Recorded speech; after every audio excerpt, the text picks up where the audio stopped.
करने की जो बात आई, बनते हमारे जो साथी है सुनीत पाल, उन्होंने बताया कि एफआईआर की कॉपी लेके कोई आया था तो देने के लिए, तो उनको बोला कि जो है डाक से भेजिएगा, जाओ, उसको रवाना कर दिया। एक बार और एफआईआर हुआ था बुद्धगया में, महाबोधि महाविहार में। मैं जब वहां का सेक्रेटरी और भिक्खु प्रभारी और सुपरिटेंडेंट 3 पदों पर था, यहाँ पर एक दंगा हुआ था महाबोधि विहार के सामने और एक एफआईआर लिखाया गया था।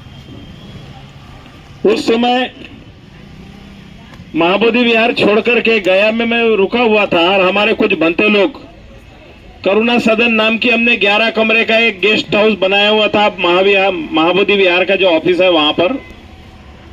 उसमें हमारे साथी लोगों में तमाम बनते लोग कमरे में बंद थे। 4-5 दिन तक के वहां धरना प्रदर्शन कर रहे थे, भूख हड़ताल कर रहे थे।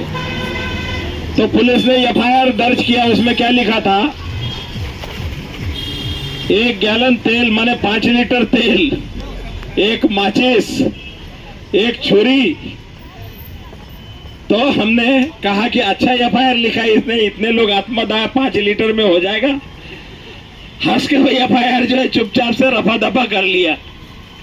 तो ऐसे एफआईआर तो हम करेंगे, क्योंकि आधी रात में सामान उठा के ले गया, झोले उठा के ले गए, पैसा उठा के ले गया और चेकअप कराने के नाम पे, स्वास्थ्य जांच कराने के नाम पे महिला जो हमारी भिक्षुनी है उसको उठा करके कमर में हाथ डाल करके और जबरन एम्बुलेंस में लादा। एफआईआर तो हम करेंगे और जो तीनों बड़े अफसर है ना उनको सस्पेंड करा के रहेंगे।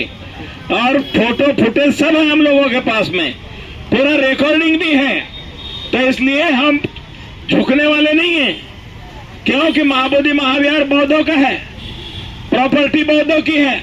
लेकिन चोर लुटेरे उस पर बैठ करके जो मलाई खा रहे हैं उनको हम छोड़ने वाले नहीं हैं, क्योंकि हम लोग न्याय प्रिय लोग हैं, संविधान प्रेमी हैं, संविधान के रक्षक हैं और जो भी गड़बड़ी करेगा उसको मुंह तोड़ जवाब देंगे।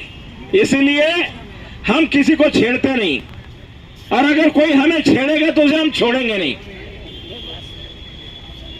बाबा साहब के सिपाही है, संघर्षों के आदी है। जो हमारे शांति स्वरूप जी जो बोलते थे ना, संघर्षों के आदी है, फौलाद के हमारे सीने हैं, सीने हैं, फौलादी है, हम संघर्षों के आदी है। तो संघर्ष में पैदा हुए। बाबा साहब अम्बेडकर के मिलिंद कॉलेज में पढ़ाई हुई है मेरी। पीपल्स एजुकेशन सोसाइटी में मैंने 7 साल अध्ययन किया है औरंगाबाद में। वहीं से संघर्ष करते करते पैदल औरंगाबाद से दिल्ली गया था नामांतरण के आंदोलन में 65 दिन। तो आंदोलन में हम पैदा हुए वाले लोग हैं। बुद्धगया में 26-27 साल की उम्र में मैंने महाबोधि विहार का प्रमुख था।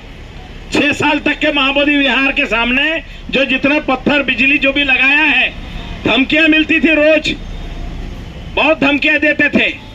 तो धमकियां मिलती थी और बहुत कुछ कांड होते थे, लेकिन 6 साल हमने इसको सुंदर बना के दिखाया।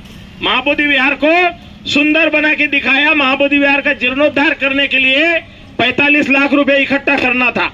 जगह से सारा इकट्ठा करके प्रोजेक्ट बनाया था। लेकिन जब वो प्रोजेक्ट को कामयाब करना था उस समय दंगा फसाद करा दिया, जूता चप्पल कांड करा दिया। नहीं तो महाबोधि विहार का जो दीवारें था हम पुराने ढंग से बनाने वाले थे।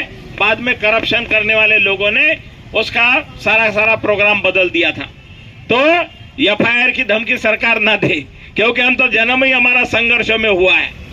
तो वो एफआईआर लेके आएंगे भी तो क्या लिखा हुआ, हमारा सामान क्या बरामद किया, हमारे कितने लोग बरामद किए।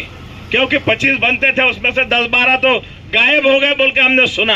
क्योंकि गाड़ी में 4-5 लोगों को बिठाया और लेके चले गए। ले जाके कहाँ छोड़ा, गया के वो मेडिकल कॉलेज के सामने छोड़ दिया।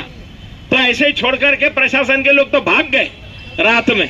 तो इसलिए एफआईआर हम करेंगे और बहुत जम करके करेंगे और वसूली भी करेंगे, क्योंकि वो हमारे झोले झंडे में जो रुपया पैसा था, सामान था, उसका भी हिसाब मांगेंगे।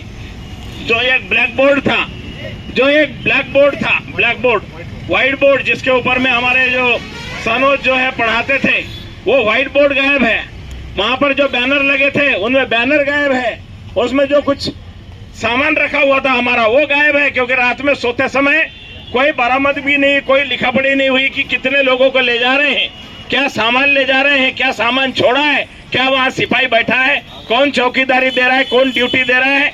बाद में वो लोग वहाँ हैं तो हमारे सुपुर्द कितने लोगों को किया, कोई लिखा पढ़ी की है, कुछ नहीं किया, पूरा बेईमानी है, करप्शन है, भ्रष्टाचार है।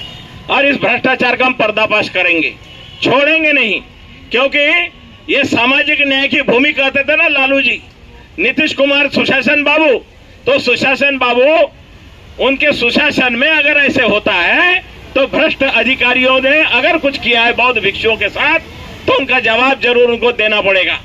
और ये कोई लोकल की बात नहीं है, अंतर्राष्ट्रीय बात है, क्योंकि हम लोग अंतर्राष्ट्रीय हैं। लंका में, थाई में, बर्मा में 4-4, 3-3 साल रहा हूं मैं, तो इसलिए ये बाहर सारे इंग्लैंड वगैरह में भी रहा हूं मैं। हमारे तमाम दुनिया के लोग हमारे साथ जुड़े हुए हैं, क्योंकि तथागत बुद्ध की वजह से, बाबा साहब अम्बेडकर की वजह से हम लोग अंतर्राष्ट्रीय स्तर पे काम करते हैं।